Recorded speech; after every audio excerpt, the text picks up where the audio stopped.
নমস্কার, উমার হেসেলে আপনাদের সবাইকে স্বাগত। আরও একটা নতুন রেসিপি নিয়ে চলে এলাম। আজকে আমি রান্না করব অনুষ্ঠান বাড়ির মতো ভেজ ডাল। শীতকালীন যেসব সবজি পাওয়া যায় সেই সবজি দিয়েই করব। তাহলে চলুন পুরো ভিডিওটা দেখে নেওয়া যাক। ভালো লাগলে একটা লাইক করবেন, কমেন্ট করে জানাবেন কেমন হয়েছে। আমার চ্যানেল থেকে দেখলে চ্যানেলটিকে সাবস্ক্রাইব করে দেবেন, আর আমার পেজ থেকে দেখলে পেজটিকে ফলো করে নেবেন। ভালো থাকবেন, সুস্থ থাকবেন।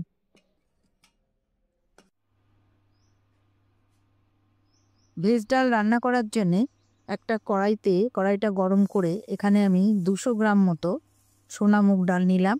ডালটাকে হালকা করে নেড়েচেড়ে ভেজে নেব। এরকমভাবে বেশ কিছুক্ষণ নাড়াচাড়া করে ভেজে নিলাম। এরকম হালকা করে ভাজতে হবে, 2-1টা লাল লাল হবে, তখনই ভাজা হয়ে যাবে।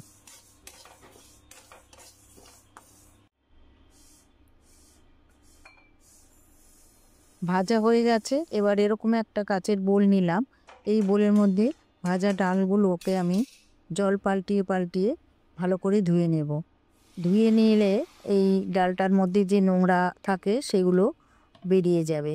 এই ডালে কিন্তু পাউডার দেয়া থাকে, আমরা জানি, তাই জন্য একটুখানি ভালো করে ধুয়ে নিতে হবে। এইভাবে একটু হাত দিয়ে কষলে কষলে ডালটাকে ধুয়ে 2-3 বার ধুয়ে জল পাল্টিয়ে আমি রেখে দেব। এইভাবে শীতকালে ভেজ ডাল বিভিন্ন সবজি দিয়ে রান্না করলে কিন্তু খেতে ভালো লাগে। আর এখন প্রায় শীতের শেষ দিকে, এই সময় কিন্তু সব রকম সবজি এখনও পাওয়া যাচ্ছে। তো আমি আজকে ঠিক করেছি তাই ভেজ ডাল করব। আমি 2 বার জল পাল্টে ধুয়ে নিলাম। এবার কিছুটা জল দিয়ে আমি কিছুক্ষণ ঢেকে রাখবো।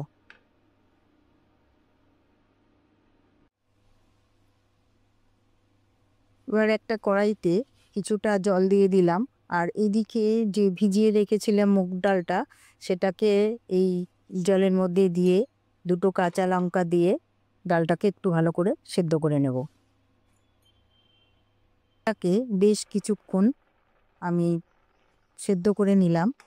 সেদ্ধটা হয়ে গেছে। এরকম একটু হালকা গোটা থাকবে, আবার ভালো সেদ্ধও হবে। এইভাবে আমি ডালটাকে সেদ্ধ করে নিলাম। একটা কড়াতে সর্ষের তেল দিয়ে দিলাম। তেলটা গরম হলেই আমি যে সবজি দিয়ে আজকে ভেজ ডাল করব, এখানে গাজর আমি এইভাবে কেটে নিয়েছি। গাজরগুলো একটু নুন আর হলুদ দিয়ে সুন্দর করে ভেজে উঠিয়ে নেব। আর এই তেলের মধ্যেই আমি দেব ফুলকপি। গাজরগুলো খুব সুন্দর করে ভেজে নিয়েছি, গাজরগুলো উঠিয়ে নিলাম। এবার এই তেলের মধ্যেই আমি একটা বড় ফুলকপি নিয়েছিলাম এবং তার ফুলগুলো বেশ বড় বড় করেই রেখেছি। এই ফুলকপির ফুলগুলোকে আমি একটু নুন আর হলুদ দিয়ে খুব সুন্দর করে ভেজে নেব। ফুলকপি ভেজে তুলে নিয়েছি। এর মধ্যে আরও একটু সর্ষের তেল দিয়ে 1 চামচ মতো গোটা জিরে আর 2টো শুকনো লঙ্কা ফোড়ন দিলাম। ফোড়নটা একটু ভাজা ভাজা হয়ে এসছে। এবার দিয়ে দিলাম একটা কেটে রাখা টমেটো। টমেটোটাকে একটু ভালো করে ভেজে নিয়ে এর মধ্যে দিয়ে দিলাম 1 চামচ মতো রসুন বাটা, আর দেব 1 চামচ মতো আদা বাটা। আর এখানে আমি জিরে আর শুকনো লঙ্কা বেটে রেখেছি, সেটাও 1 চামচ মতো দিয়ে ভালো করে মশলার সঙ্গে এটাকে কষিয়ে নেব। খুব সুন্দর করে কষিয়ে নিয়েছি। এবার এর মধ্যে স্বাদ মতো লবণ দিয়ে দিলাম, আর পরিমাণ মতো একটু হলুদ দিয়ে মশলার সঙ্গে মিশিয়ে একটুখানি নাড়াচাড়া করে কষিয়ে নেব। কষানো হয়ে গেলে এর মধ্যে আমি দিয়ে দেব যে সেদ্ধ করে রেখেছিলাম মুগ ডালটা, সেটা এর মধ্যে আমি দিয়ে দেব।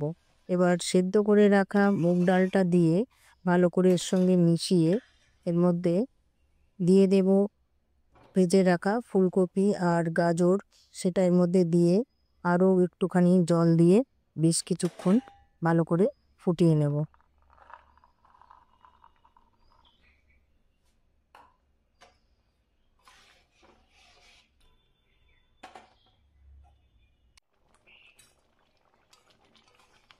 রান্নাটা বেশ কিছুক্ষণ আমি ঢাকা দিয়ে করলাম। রান্নাটা হয়ে এসছে। এরকম ভেজ ডাল কিন্তু আমরা অনুষ্ঠান বাড়ি খেয়ে থাকি। এইরকম করে ভেজ ডাল রান্না করলে কিন্তু খেতে খুবই ভালো লাগে। আমি এবার একটু দেখে নেব সব কিছু ঠিকঠাক আছে কি না। আমার মনে হচ্ছে একটু লবণ লাগবে, তো আমি স্বাদ মতো একটুখানি লবণ দিয়ে দেবো এর মধ্যে।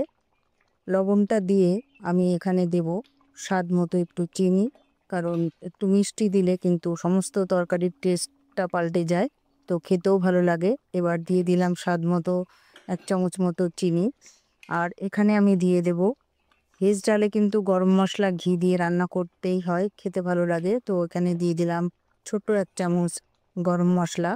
ডালের পরিমাণ অনুযায়ী মশলা সবসময় ব্যবহার করতে হয়। এখানে তো আমি আগেই বলেছি 150 গ্রাম মতো আমি এখানে মুগ ডাল নিয়েছিলাম, তো সেই মতো আমি এখানে গরম মশলা দিয়ে দিলাম। আর সবশেষে আমি দিয়ে দেবো 1 চামচ মতো ঘি। ঘি দিলে কিন্তু এর স্বাদই পুরো পাল্টে যাবে। আর এই রকম যদি ভেজ ডাল রান্না করা যায় তাহলে কিন্তু এর সঙ্গে আর কিছুই লাগে না, খেতে কিন্তু খুবই টেস্টি হয়। তো এইভাবে ভেজ ডাল রান্না করে আমরা খেতে পারি। আজকে রান্নাটা এই পর্যন্ত।